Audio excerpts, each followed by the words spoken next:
जामनगर जिले के कालावड़ में समर्थन मूल्य पर मूंगफली की बिक्री शुरू होने से किसान खुश हैं। जब बाजार में मूंगफली की कीमत 1,000 रुपये भी नहीं है, तब सरकार हमें 1452 रुपये प्रति मन का उचित मूल्य देकर सचमुच हमारी मदद कर रही है।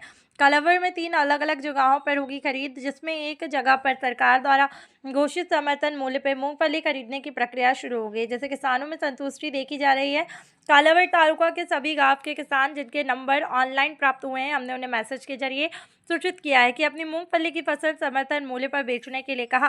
सरकार के इस पहल के लिए तहे दिल से आभार व्यक्त करते हैं। किसानों ने बताया है कि आज हम समर्थन मूल्य पर मूंगफली बेचने यहाँ पर आए हैं। सरकार ने हमें 1452 रुपये प्रति मन उचित मूल्य दे दिया है। મંજુભાઈ, મગફળીની ખરીદ કેન્દ્ર ચાલુ કર્યું છે તો શું કહેશો એના વિશે? ખરીદ કેન્દ્ર ચાલુ થયું છે, 26,000 ઉપરનું રજીસ્ટ્રેશન છે। સરકારશ્રીએ બહુ નિર્ણય સારો લીધો છે।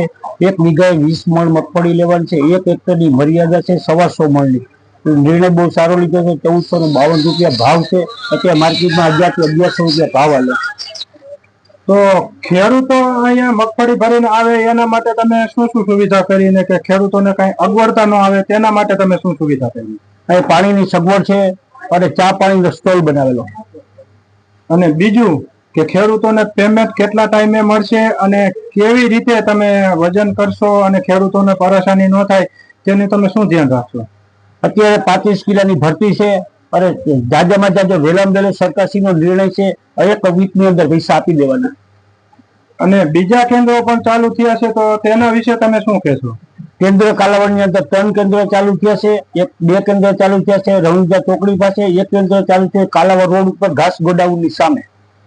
અને ખેડૂતોને સગવડતા મળી રહે તે હેતુથી તમે મેસેજથી જાણ કરો કે ફોનથી જાણ કરો? કોણ જાણ કરે છે અને કેવી રીતે જાણ કરે છે? ખેડૂતોને એમાં શું સગવડતા મળશે? અમે અત્યારે મેસેજ નાખી એટલે ઉપરથી અમને મેસેજ કન્ફર્મ આવે એટલે અમે જેટલા મેસેજ નાખી એને મેસેજ મળે છે ખેડૂતોને। એક દિવસમાં કેટલા ખેડૂતોની મગફળી તમે જોખો છો અને કેટલા ખેડૂતોને બોલાવો છો? તેમાંથી કેટલા પાછા જાય છે અને કેટલી મગફળી રિજેક્ટ થાય છે તે જણાવો। હજી આજની તારીખ સુધીમાં મારા કોઈ મેસેજ ખેડૂતોની અંદર કોઈ મેં રિજેક્ટ નથી કરી। કાલે 100 જણાને બોલાવ્યા હતા, પરમ દિવસે 21 જણાને બોલાવ્યા હતા। આજે સવારે અત્યારે મેસેજ નાખ્યા છે કે એ ખેડૂતો કાલે આવશે, એને 150 ખેડૂતને મેસેજ નાખ્યા। તો હજી 150 થી ખેડૂતોને વધારે ખેડૂતોને સગવડતા મળે અને કેટલા દિવસમાં તમે આ ખરીદી પૂરી કરશો?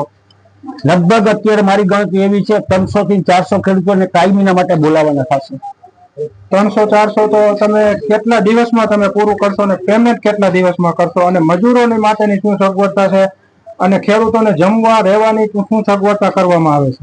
અત્યારે 250 થી 300 ખેડૂતો આજની તારીખમાં બોલાવી તો અમારે 70 દિવસની મર્યાદા છે। 70 દિવસની મર્યાદાની અંદર સંપૂર્ણ એની પહેલા ખેડૂતોનું કામ પૂરું થશે। Thank you. આ હતા મનસુખભાઈ વાદી, જેમને કાલાવડમાં સૌપ્રથમ મગફળી ખરીદી કેન્દ્ર ચાલુ કર્યું છે। અને મનસુખભાઈ, એક વાત કે હજી આગળ અડદ, સોયાબીન જેવી બીજી કઈક જણસી સરકાર લે છે તો તેના માટે શું કહેશો? લગભગ 4-5 કે અઠવાડિયાની અંદર એ તમામ જણસીઓ ચાલુ થાય શક્યતા છે।